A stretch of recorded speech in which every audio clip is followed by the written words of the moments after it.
Moselle Sport avec Véloland, votre spécialiste pour toute la famille.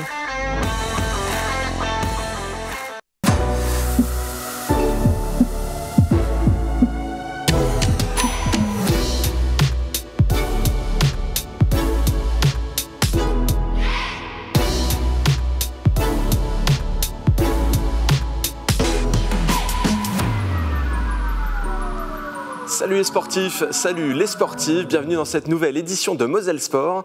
Aujourd'hui j'ai énormément de choses dont j'ai envie de vous parler. On va tout de suite passer au sommaire.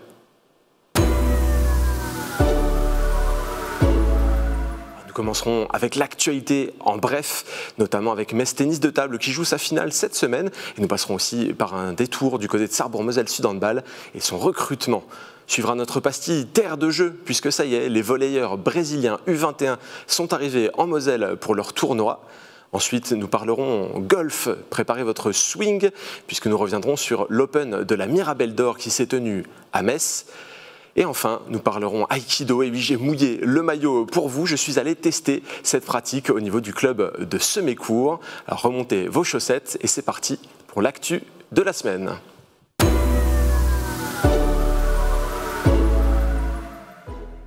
Alors, il a failli envahir le terrain de Saint-Symphorien, mais il s'est rappelé qu'il avait une émission d'après-match à présenter. Avec moi, j'ai Arnaud Desmerlet. Salut mon Mathieu. À ses côtés, quelqu'un qui a envahi le terrain de Saint-Symphorien parce qu'il n'avait rien d'autre de spécial à faire ensuite. Valentin Lachaud de Let's Go Metz, comment ça va? Bah ça va, moi je m'en suis pas privé, j'ai bien profité vendredi soir. Les moments de liesse, hein, ça fait toujours plaisir, notamment à Saint-Symphorien. Parfois c'est un peu compliqué, mais pour ça je vous invite à aller voir le Graouli Mag qui en parle beaucoup mieux que moi. Je trouve quand même que tu as des petits yeux, Mathieu. Je pense que tu as un petit peu fait la fête vendredi soir. Un petit peu, on va le reconnaître. Avec les Grenats, on aime bien faire la fête quand c'est possible. Mais on va parler d'une autre équipe qui pourrait bien faire la fête cette semaine puisqu'elle dispute une finale, c'est Metz Tennis de Table. Elles ont deux matchs à jouer, un aujourd'hui à l'extérieur et un jeudi. Ce sera contre Étival, une finale 100% Lorraine.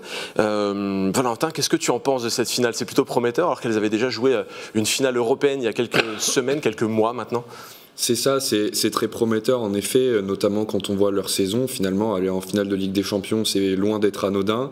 Surtout qu'elles ont fait à chaque fois deux remontées. Elles ont fait une remontée contre Berlin en quart, une autre remontée contre Linz en demi, où elles avaient perdu 3-2 à l'aller. De nouveau là, en demi-finale contre Saint-Denis, elles nous ont fait encore une fois le plaisir, ou je ne sais pas, de refaire encore une remontée. Après, les joueuses sont parties en compétition individuelle. Et ça a été un moyen pour elles de prendre en expérience ou pas.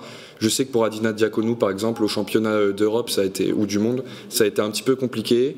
Pour Pauline Chasselin aussi, puisqu'elle a fait que le deuxième tour à Düsseldorf. Mais voilà, aujourd'hui, elles sont prêtes pour gagner ce titre de championnat de France en club.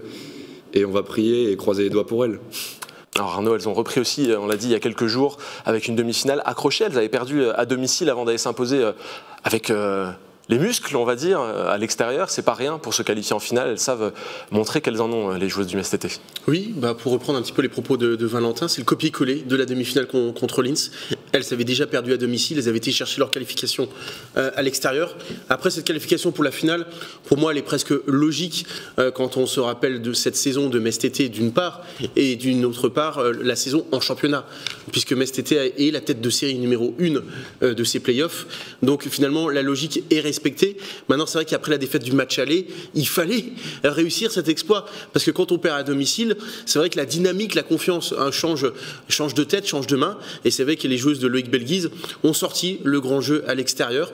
Maintenant, il reste effectivement une étape, et c'est la plus importante, c'est la finale. Elles en ont perdu une, mais là, c'était presque inaccessible face à Tarnobzeg. Là, c'est tout autre chose. Étival est l'autre place forte pour moi du tennis de table féminin depuis plusieurs saisons, mais Metz TT, pour moi, est largement favori, en tout cas le favori de cette finale.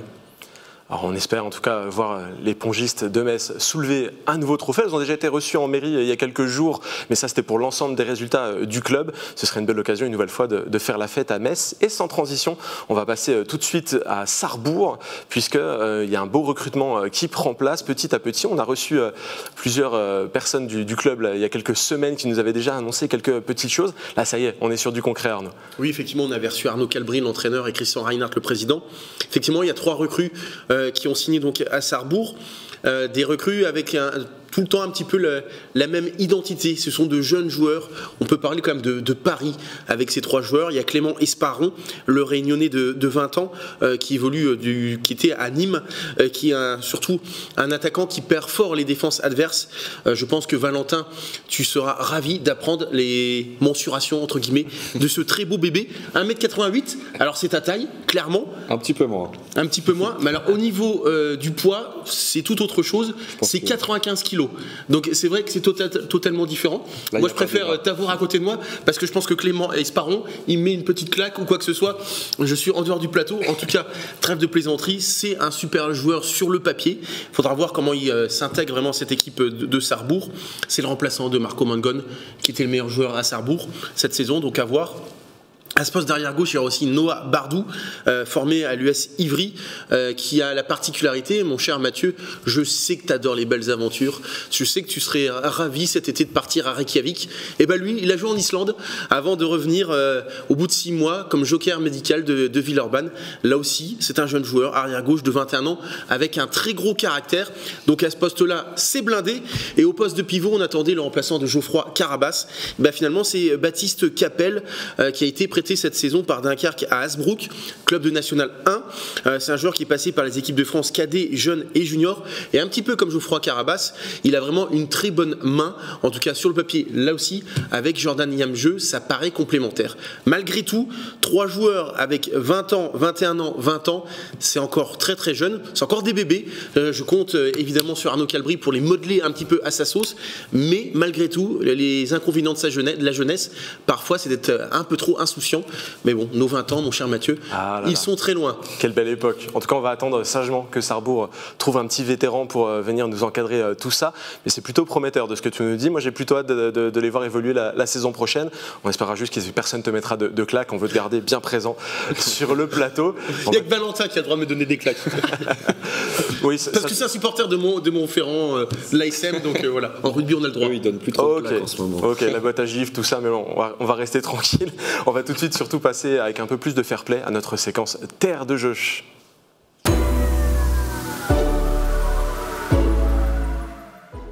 Alors je ne vous apprends rien, la Moselle actuellement vibre au rythme du volley après l'équipe de France féminine qui est venue réaliser sa préparation puis un match de Golden League. Ce sont les garçons qui arrivent pour un tournoi, les garçons brésiliens. C'est une équipe U21 qui a été reçue hier au niveau du département de la Moselle, une venue qui fait plutôt plaisir à Patrick Weiten. C'est un nouvel élan pour la Moselle. C'est la démonstration que la Moselle est attractive, puisque nous accueillons là les équipes brésiliennes de volley-ball, masculin, féminin, moins de 21 ans, moins de 19 et beach volley. Ce qui va faire à peu près une petite centaine de volleyeuses et volleyeurs qui vont converger vers la Moselle au moins 12 semaines par an et qui veulent faire participer le territoire.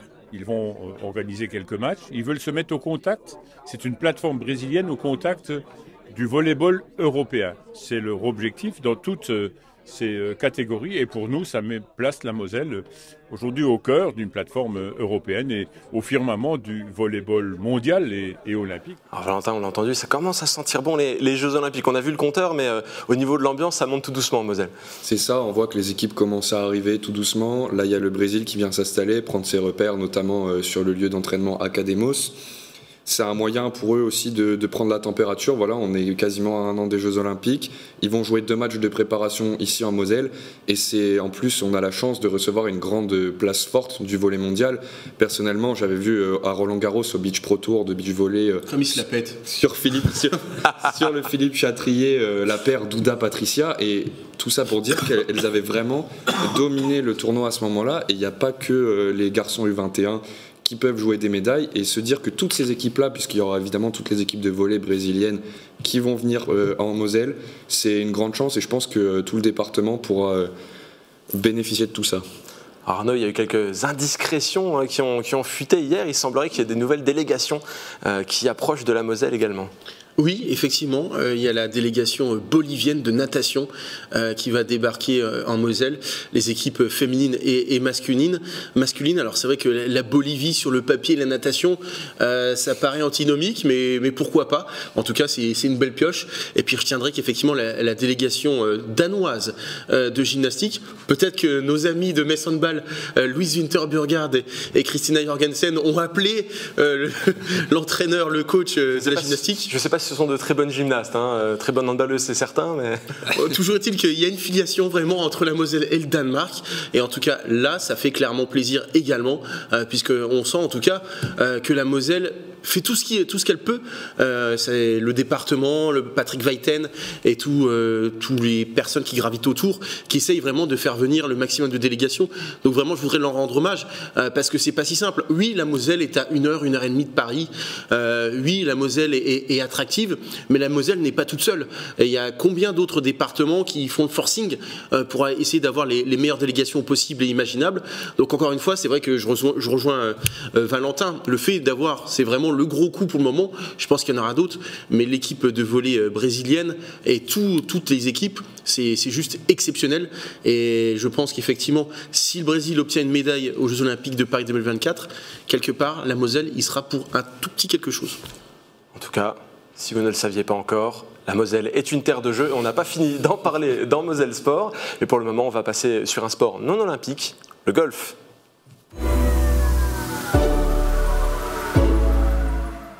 Alors on ne pouvait pas passer à côté de l'Open international de la Mirabelle d'Or. C'était la 20e édition à la Grange aux Ormes. Le tournoi a réuni plus de 140 golfeurs professionnels, mais a aussi attiré l'attention de notre journaliste Jean Milon qui allait voir comment ça se passe.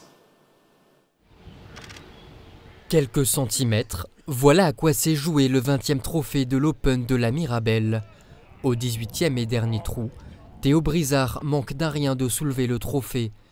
Juste après lui, Jack Floyd rate également l'occasion de l'emporter, malgré un coup plus qu'accessible. Résultat, ils seront 4 à se départager sur un ultime trou, avec Nicolas Aparicio et Kit van der Wiel.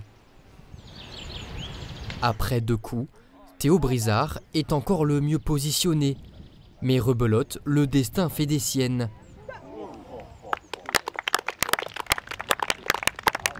Tous terminent sur un par, sauf l'anglais Jack Floyd, éliminé.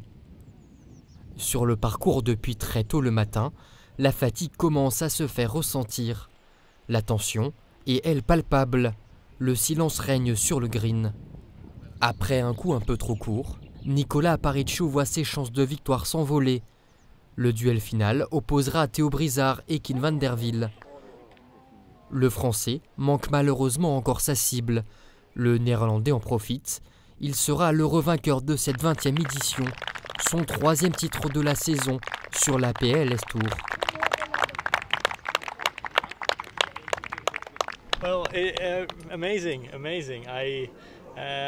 C'est incroyable, incroyable, je n'ai pas les mots, je n'arrive pas à y croire. Je ne pensais pas que je pouvais gagner parce qu'au début j'étais loin du premier, mais j'ai réussi à me mettre dans la partie. J'ai joué mon propre jeu et ça a payé. C'est un sentiment incroyable. Avec ses récentes performances, le Néerlandais intègre le niveau supérieur. À noter quand même l'excellent niveau des Français. 3 sont dans le top 10. Le Bordelais Nicolas Aparicio, absent des terrains depuis 5 ans, aura particulièrement marqué les esprits.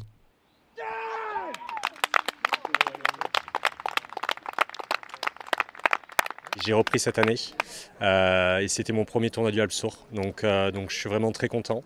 Le parcours n'était pas évident, des roughs assez épais dans lesquels si on y va on perd directement la balle. Donc le but c'était vraiment rester le plus souvent sur le fairway et j'ai pas mis une seule fois le drive ce week-end. Et au final ça a plutôt bien payé puisque premier ex-aequo, alors perdu au départage, mais bon c'est comme ça. Avec un spectacle comme celui offert ce dimanche, l'Open de la Mirabelle se positionne comme une référence européenne sur le circuit. C'est d'ailleurs le seul tournoi de 3e division organisé en France. On a survécu au Covid et on a passé toutes les crises et on est revenu à un régime normal. Donc ça, on en est très content, que ce soit au niveau du public, au niveau des animations et de la qualité des joueurs qui sont venus à la Grange aux Ormes, puisqu'on avait le champ complet avec une longue liste d'attente. Le soleil, les joueurs, mais aussi l'ensemble des organisateurs et des bénévoles auront fait une nouvelle fois briller ce tournoi incontournable de la région. C'est fini, mais vivement déjà l'année prochaine. Attention ici. Attention. Alors on l'a entendu, ce tournoi était de 3e division européenne, mais quand on voit le finish, ces playoffs, ce bras de fer que se sont livrés les joueurs, Valentin, on se dit c'est du top niveau finalement qu'on a ici. C'est ça, c'était un petit peu notre Ryder Cup à nous finalement. C'était un très beau tournoi puisque Kit van der Wiel était le favori. Finalement, il a gagné, mais ça a été un petit peu difficile. Ils ont dû se départager, comme on l'a entendu dans le reportage, sur des playoffs à la fin, c'est-à-dire qu'ils devaient refaire un trou pour se départager. Voilà, le favori a gagné évidemment. Du coup, il va être promu en 2e division. C'est sa 2e victoire de suite sur la 3e division, l'Alps Tour.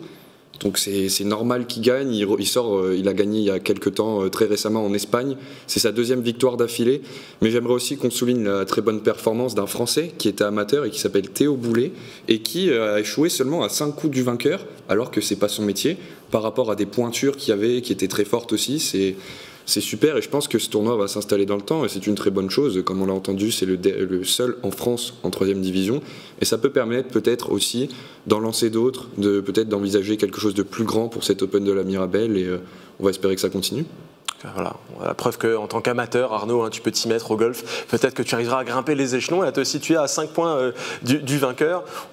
On verra. Hein. Oui, alors après, effectivement, il est déjà arrivé dans l'historique de la Mirabelle d'Or qu'un amateur s'impose. C'est même arrivé fréquemment. Donc effectivement, l'histoire elle est belle pour Kit van der Wiel, puisqu'effectivement, le règlement veut que quand on gagne 3 tournois de l'Alps Tour, on monte directement en 2e division, comme tu le dis, au Challenge Tour. Donc, et dès maintenant, ça ne sera pas la saison prochaine, donc ça commence immédiatement. Donc c'est vrai que pour lui qui n'a que 22 ans, c'est une progression fulgurante. Effectivement, les Français ont plutôt été performants sur le parcours du bois brûlé. Moi, ce que je voudrais signaler, c'est qu'effectivement, ce tournoi-là, il en est à 20 ans. Alors, pour moi, c'est pas forcément l'équivalent de la Ryder Cup. C'est l'équivalent, toute proportion gardée, du Moselle Open en tennis, mais au niveau, évidemment, du golf. Surtout, comme l'a dit Pierre Bogenet, qui vraiment fait un travail exceptionnel pour que ce tournoi perdure dans le temps.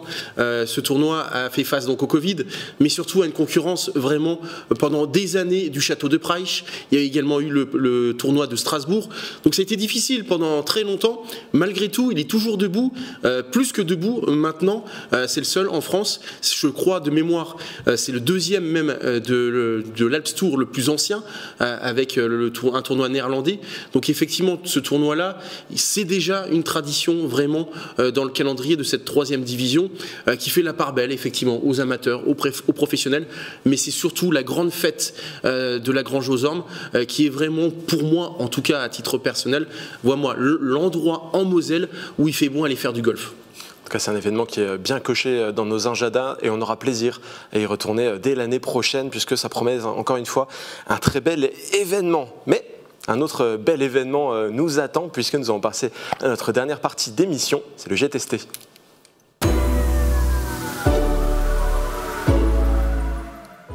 Alors vous en rêviez, je l'ai fait, j'ai mouillé le maillot, je suis allé sur le terrain, je suis allé au club d'aïkido de Semécourt pour découvrir cette discipline.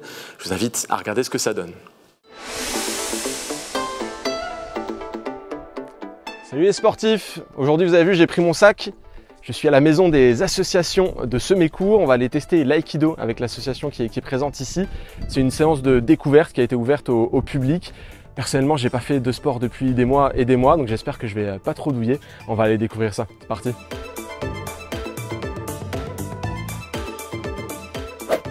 Allez, je suis prêt. Je vais leur montrer un peu de quel bois je me chauffe.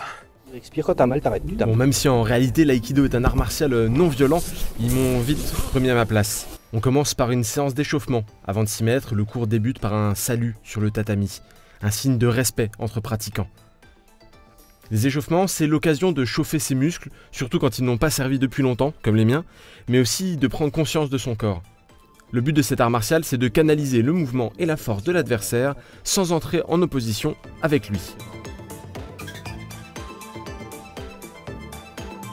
Donc la même saisie, et moi je vais aller un peu plus loin dans ma contrainte. Donc toi tu vas descendre tout doucement, donc tu peux te retenir sur mon bras. Voilà, tu poses tout doucement la tête. Voilà. Okay. Voilà, là tu lâches, en croix, et tu mets la jambe là. Voilà, en croisé, et tu te relèves vers moi. Oui, moi je suis là. Tout le temps de l'exercice de préparation, on a travaillé l'équilibre. Et c'est ce qu'on cherche. Donc ici, tiens fort. Ici je glisse. Ici ça coupe direct. Pose ta main, voilà. Pose-toi au sol. Tu vois, ton corps il peut pas aller autre. Ne résiste pas. Voilà, pose-toi. Chaîne armlock. Lui il a montré celui-là. L'armlock c'est juste pour détendre la clavicule. Tu vas au maximum. Expire, expire, expire, expire, expire. Quand tu as mal, t'arrêtes, tu tapes. Allez, assez fait d'efforts pour aujourd'hui. Je laisse ma place aux professionnels.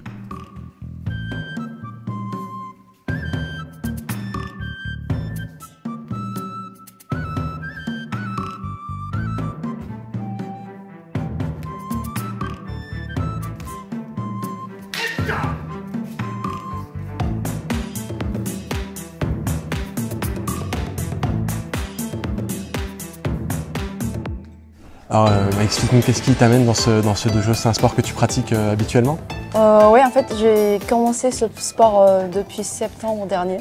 Et c'est la première année que j'ai fait ça. Je le trouve super parce que c'est pas seulement un sport, c'est aussi c'est une façon de se défouler un peu la pression, le stress dans la vie. C'est aussi une philosophie. Enfin, c'est pas que du sport. Et tu l'as découvert comment? C'est quelqu'un qui te l'a recommandé? C'est toi, tu as cherché quelque chose qui te correspondait? Ouais, parce qu'au début, je suis vraiment attirée par les arts martiaux. Et je suis tombée sur Swaps et j'ai vu qu'il y a des cours Aikido et je me suis dit, j'ai jamais fait ça, même si je viens de l'Asie. Et c'est un sport japonais et ça m'a beaucoup attirée. Enfin, à la base, c'était juste par curiosité. Et puis, depuis le début, je me suis dit, c'est vraiment mon truc, j'aime bien. Et j'ai continué. Alors on vient de faire l'initiation à l'aïkido. Sur le tatami, on en a vu un petit peu de toutes les couleurs, un peu de projection, des immobilisations, de la respiration, un petit peu de détente par moment aussi. Et je suis justement avec le technicien principal qui officie au sein du club. L'aïkido, c'est qualifié comme étant un art martial non violent. Ça peut être surprenant peut-être dans la société dans laquelle on vit aujourd'hui où il y a beaucoup de violence un peu partout. Comment est-ce que ça se traduit sur le tatami? On est dans une société où toutes nos valeurs sont parties et déjà ça remet au centre toutes ces valeurs. Et les valeurs, elles sont vraiment importantes dans notre société. Déjà, vous avez vu derrière sur le camisa, il y a respect, honneur et tout ça. On le respecte à chaque fois déjà parce qu'on commence à saluer la personne. On est heureux de travailler avec ces personnes et on leur salue à la fin. Et ce respect, il est à tous les niveaux. Ce club, il représente combien d'adhérents à peu près? Alors, on a perdu beaucoup parce qu'avec le Covid, on est à 37 adhérents cette année. On était le double avant le Covid. Et donc, c'est pour ça qu'on a voulu ouvrir justement cette démonstration et on va en faire encore plusieurs avec la rentrée, plus les stages d'été qu'on fait. On est vraiment dynamique et puis je remercie moi, surtout mes techniciens qui sont là, qui ont été formés et puis qui sont vraiment le sang jeune, si vous voulez, pour continuer l'avenir. Et quand vous voyez des jeunes qui ont pratiqué comme ce soir, qui sont débutants et qui se sont vraiment fait plaisir, ils sont repartis avec le sourire. Ça fait vraiment plaisir. On parle de jeunesse, mais c'est un sport qui peut se pratiquer finalement toute la vie. Il y a des personnes d'un certain âge qui continuent à pratiquer. Là, c'est assez impressionnant. Ouais, je crois que là, ce soir, vous aviez le plus ancien, il avait près de 70 ans. Donc voilà, et c'est beau parce qu'on peut pratiquer. Moi, mon prof, Edmond, il est mort, il avait 94 ans, mais il a pratiqué jusqu'à 92 ans ici. Et c'est ça qui est intéressant, c'est que l'énergie, elle est tout le temps là. On commence, on ne sait pas pourquoi on vient à l'aïkido, on a vu, c'est beau esthétiquement à voir, mais après, au fur et à mesure, on travaille autrement et on travaille justement des techniques et puis au fur et à mesure, on se meut différemment. On est plus équilibré, on est plus centré et même mentalement, on est plus enraciné justement. En tout cas, s'il y a une chose que j'ai appris ce soir, c'est que si je veux pouvoir pratiquer jusqu'à 92 ans, il va falloir que je me réveille un peu parce que ça craque par endroits. Si ça commence déjà tout de suite, je vais avoir du mal sur la durée. Je ne sais pas si c'est normal, mais... C'est une bonne motivation déjà pour revenir. On va faire comme ça alors. Merci beaucoup. Merci à vous.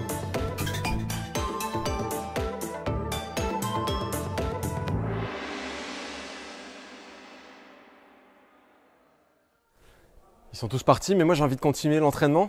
Et ça tombe bien, je me suis fait un nouveau pote. T'es prêt mon gars? Allez, on y va. Bon, vous pouvez le voir, hein, j'ai toujours mes deux bras, mes deux jambes.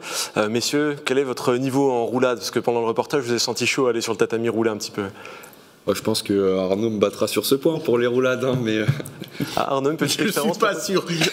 En tout cas, moi je t'ai vu plus souvent quand même allongé que autrement. Je suis un petit peu déçu. Ouais. Effectivement, à un moment donné, ils sont tous en train de faire des roulades. J'aurais bien voulu t'en voir au moins en faire une. Moi, je suis quelqu'un de très discipliné. Les arts martiaux, le maître, c'est important. On m'a dit allonge-toi. Je me suis allongé. Je respecte. En tout cas, sur ces bons mots, c'est déjà la fin de cette émission. Merci Arnaud, merci Valentin, merci aux équipes techniques qui ont travaillé sur cette émission. Moi, je vous donne rendez-vous la semaine prochaine et d'ici là, transpirez bien.